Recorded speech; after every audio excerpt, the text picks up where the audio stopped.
When you first kill the Ender Dragon, you get access to the exit portal. And interestingly, when you first enter it, this is what happens. Rather than just going home, you get this interesting poetic dialogue between what seems to be two different speakers talking about the nature of reality itself. So I took it upon myself to actually break down what is in the text using proper exegetical skills to try and find what is the true understanding of the religion behind these two speakers and how this affects Minecraft and the Ender Dragon. First, we need to start off with the structure. We have what seems to be two distinct speakers. In the actual cutscene that happens in game, each speaker is a different color in game. If you actually look in the description of the video, I put the whole dialogue so you guys can follow along with it. One speaker is in bold, the other speaker is not. The interesting thing is, while we do clearly have two speakers, sometimes they're acting as a dialogue where they're simply asking each other questions or going back and forth, but sometimes they actually will tell a story and just kind of switch out voices, even though they're telling like the same narrative or sentence or something along those lines, where they're really acting as one speaker in two different voices, which gives me a little bit into, well, who are these speakers, first of all? Well, they declare themselves to be the universe. We are everything you think isn't you. You are looking at us now, through your skin and your eyes. So these speakers consider themselves to be the universe. And that's where I get into how does this structure actually work. I don't think we actually have two distinct speakers. I think what's actually happening is one speaker with two voices. Now, this is especially clear towards the bottom of the poem where they're taking turns, you essentially telling the same story. It's a little bit less clear at the beginning of the poem where they seem to be going back and forth in the dialogue. However, I don't think it's unreasonable to assume that these two speakers, or these two voices, are merely one speaker doing a rhetorical conversation using two different voices. It would be the same thing if I changed my tone of voice and started asking myself questions as though I was doing a mock debate. Going from there, what is the universe? Because we just established that these speakers consider themselves to be the universe. And here's a quote: "The universe said, I love you." So this gets really important as we discuss what is the universe according to these speakers. And the most important thing to note is that the universe is personal. That means it's able to relate, it's able to feel, it's able to speak and to think. Now, this doesn't mean it's a human, like how we think of persons usually, but it has personality in some sense, right? Going from there, we are going to talk about the three major themes that are going to be discussed throughout the poem. The first is thoughts, beliefs, and perceptions. The second is going to be levels of reality, and the third is going to be dreams. On screen, you're going to see my highlighted notes. I'm just going to scroll through them quickly. Perhaps I'll have a full link to the highlighted notes. But you'll see that these three colors, yellow, green, and red, are by far the most prolific as far as the actual themes of this poem. So, what do they mean in the sense of this dialogue? Well, let's start with this one. And the game was over, and the player woke up from the dream. And the player began a new dream, and the player dreamed again, dreamed better. There's a consistent message throughout this entire set of poetry that dreams are almost a level of reality, but there's also different levels of dreams. We can see this in some of the later quotes, but first of all, we need to discuss some vocabulary. The first and most important being the long dream, as in the human lifespan. This really gets into there is different levels of dreams. For instance, Minecraft itself is a level of dream, and when you wake from Minecraft, as in you get off the game, you awake to the long dream. That is your human life. Now, let's move to the next theme, which is, of course, the levels of reality. This is a quote: "Sometimes I do not care, sometimes I wish to tell them. This world you take for truth is merely, and I wish to tell them what that they are in the they see so little reality in their long dream." Those scrambled symbols that you see are when it's actually indecipherable, and that will relate to a later theme that we're going to get into. What is this indecipherable language? But this is talking about how within the long dream, as you see at the bottom, we don't actually see the fullness of reality according to the speakers. So there seems to be this level that we are at that's above Minecraft, but below the ultimate reality. This is sort of how I look at it. Minecraft is sort of the lowest level of reality, or at least a lower level. Then we have real life, which is the long dream, sort of in the middle. And then there's some higher existence that exists even above real life and Minecraft.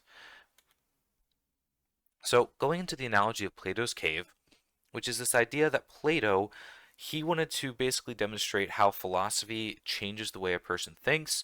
And while I'm not going to be using Plato's cave in the way that Plato intended it, I think it's a helpful visual.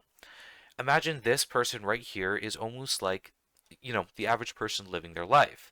They've lived in the cave the entire life. All they see is on the wall there is a shadow of some light being projected from back here. So as far as this person understands it, this is what reality is. All it is light and shadow, and they know nothing else. They have no other context to understand reality, so this is the extent of reality. Yet there's a whole world that exists beyond the cave over here. There's color, there's life, there's motion. But if someone from outside came into the cave and tried to explain it to them, they wouldn't really even be able to understand because they simply don't have any context for anything beyond the light and shadow they see projected on the wall. To sort of get into this, going into the yellow theme, which I talk about is thoughts and perception, the poet or the speaker really seems to emphasize that the player doesn't quite perceive reality as it actually is. Sometimes it believed it was in a universe that was made of energy, that was made of offs and ons, zeros and ones, lines of code. Sometimes it believed it was playing a game. Sometimes it believed it was reading words on a screen. Sometimes it thought itself human. That is how it chose to imagine many things when it is deep in the dream of a game. So as you can see, within this idea of thoughts and beliefs and perceptions, the speaker is trying to say that the way that the player perceives reality isn't always quite accurate. Rather, they perceive some image of reality that doesn't reflect true reality. This, in some ways, I think reminds me of Immanuel Kant's idea of the phenomenal and the noumenal. So the phenomenal reality is reality as we experience it through our senses. Essentially, when we look around, we construct reality based on what we see, what we hear, what we smell. And in our minds, we construct this image of reality. But this isn't actual reality. Noumenal is sort of the reality that actually is, and it's sort of beyond our ability to know. You can sort of think in how UV light and UV radiation exist, and we can use instruments to see them, but we can't actually experiencing them in our senses. The idea of this noumenal and phenomenal is that much exists beyond our ability to even sense it, and so our idea of reality is so much more limited than what actual reality is. So when we get into the actual worldview of what I think is being displayed in the poem by the speakers, is something like this, almost a two-level Plato's cave. We have Steve here, and he's experiencing Minecraft as though it's shadows on a screen. And the players outside of this, we're casting in, we understand how much exists outside of Minecraft far more than Steve understands it. We're sort of casting these shadows, and Steve is perceiving them as lights on a cave. However, the universe itself is casting its own shadow that we experience as the long dream or human life. So, in some sense, I think part of what the poem is trying to get at is that the same way Steve experiences Minecraft is how we experience our real life. There's so much more beyond it that we can't quite perceive. So, how does this all tie into the Ender Dragon? Well, there's something really interesting, and that's with the fourth major theme that I want to talk about, highlighted in orange on my notes page, and that is the concept of reaching a higher level. There's some important quotes that we have about it here. This is right at the start. One of the very first quotes from the poem is the player, so that'll actually insert the player's name, has reached a higher level now. It can read our thoughts. But you'll also notice in a later quote, we see more of this sort of garbly fonts, the and created a for in the, and then the other voice responds, it cannot read that thought. Going back to the first point, first voice, no, it has not yet achieved the highest level. That it must achieve in the long dream of life, not the short dream of a game. Once again, establishing the levels of reality, using the analogy as dreams, the short dream being Minecraft, the long dream being your human life. But you don't quite get to the highest level. But at the same time, from actually being the Ender Dragon, you do reach a higher level. Going back to this triple Plato's cave that I'm talking about earlier, it almost seems that when you over here in this short dream actually will essentially beat Minecraft, as that's what beating the Ender Dragon represents, even though it's in this lower level dream over here, and you sort of exist here, for some reason, beating this lets trickles of this kind of crop into here. So it's almost like, yes, the universe exists over here, but because you beat Minecraft, you can start to understand bits of this even greater reality that exists beyond it. So once again, how does this all go back to the Ender Dragon? Somehow, beating the Ender Dragon is almost like breaking a barrier or starting to break a barrier between the long dream and the greater reality of the universe. But who is the player? Because this is something that's really important. According to the speaker, because the speakers do break the fourth wall quite frequently, they want to tell us who we are. And the quote is, "And the universe said that you are not separate from every other thing. And the universe said that you are the universe, tasting itself, talking to itself, reading its own code." Essentially, the player is the universe. This leads us to today's vocab alerts. In today's vocab, we have pantheism and panamtheism. Some of you may have heard of pantheism before, but pantheism is an important similar worldview that's really necessary to discuss. Pantheism is the idea that, well, God is the universe. Everything that exists is God, and basically the universe and God are equivalent to one another. Additionally, panentheism is sort of similar but different, is that God is in all of the universe and beyond it. Now, there is an important distinction because there's more to God than just the universe.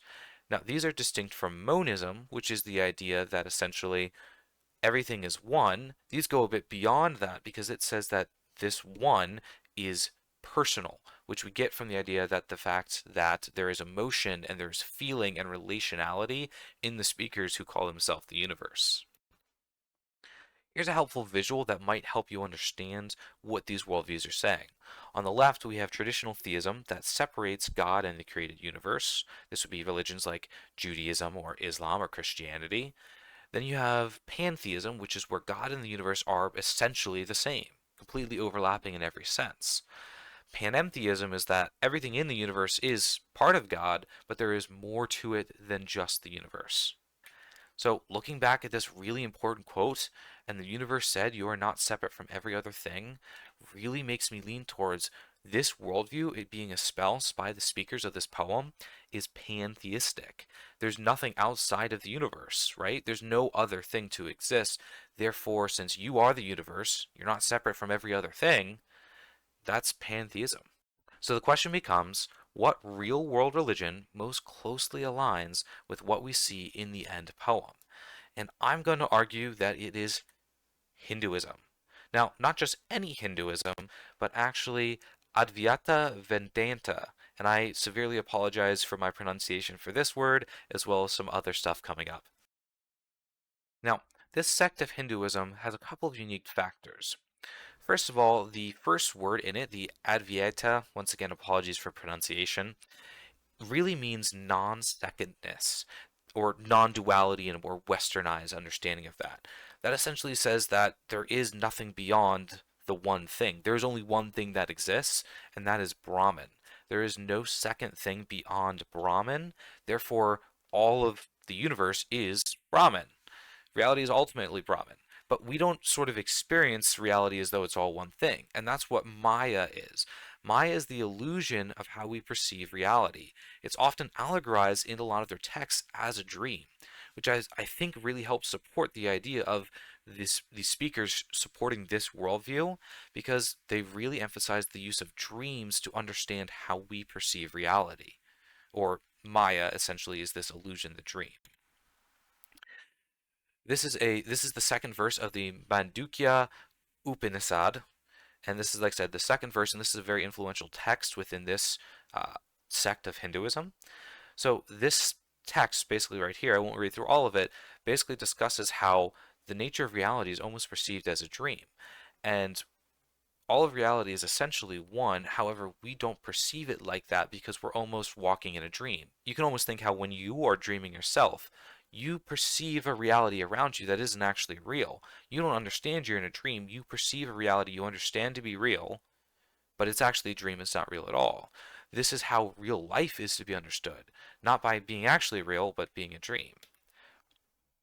A common analogy sort of given for this is that you might be wandering around in the dark and you stumble across a snake. Now, in your mind, the reality you form in your mind is a snake. That's the reality that's in your head. Now, of course, you can investigate this a little bit further and discover that actually the snake isn't a snake, it's a rope. So now the reality in your head more closely aligns to the reality that exists, actually. So, in a similar sense, this Advaita Vedanta is sort of believing that all reality is Brahman, we are under the illusion based on misconception and ignorance, and further investigation can help us understand the truer nature of reality.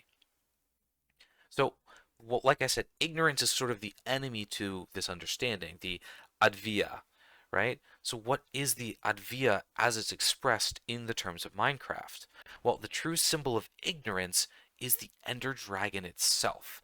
This is the thing that is the barrier from actually understanding bits of the greater universe. Because Minecraft is the shorter dream within the longer dream, we're only going to get bits from the greater Brahman after we defeat him, right? That's why it appears as text on a screen. That's why there's levels of it that we can't understand.